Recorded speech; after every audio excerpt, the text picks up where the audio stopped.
إذاعة جمهورية مصر العربية من القاهرة تقدم ولع فانوس الدب لي برد وحديدي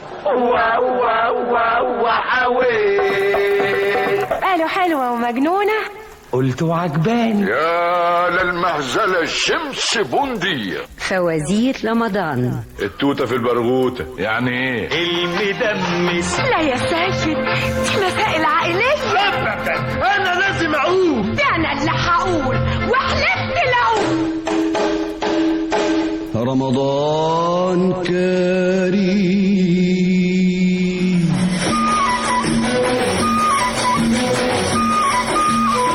رمضان زمان.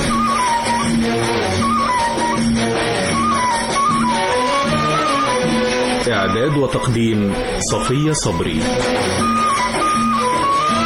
أعزائي المستمعين، أهلا بكم معنا في سهرتنا رمضان زمان.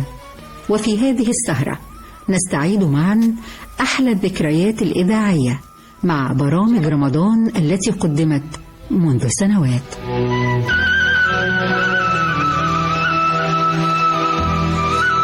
مستمعين الأعزاء، رحلت عنا منذ أيام إذاعية قديرة قدمت للإذاعة المصرية أحلى البرامج الإذاعية التي أمتعتنا جميعا.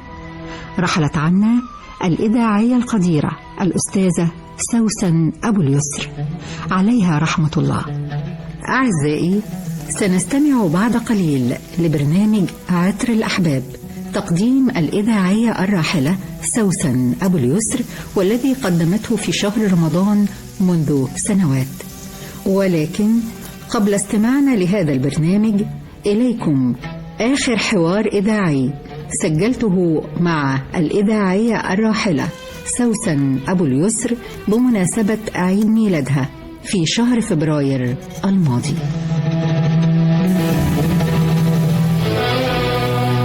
يسعدني اليوم أن ألتقي بإذاعية قديرة هي عنوان للفرحة، دائما تقدم برامج فيها الفرحة والتفاؤل والأمل. الإذاعية القديرة الأستاذة سوسن أبو اليسر، أهلا بيكي معانا في سهرتنا. كل سنة وحضرتك طيبة. طيبة حبيبة قلبي، ازيك يا صفية؟ الله يخلي حضرتك، ودايما حضرتك عنوان السعادة عقبال عندكم والأفراح والمناسبات السعيدة، وبرامج كلها بتبعث على التفاؤل والأمل. ربنا يخليكي ويخلي الإذاعة الجميلة اللي أنا مفتقداها دلوقتي فعلا.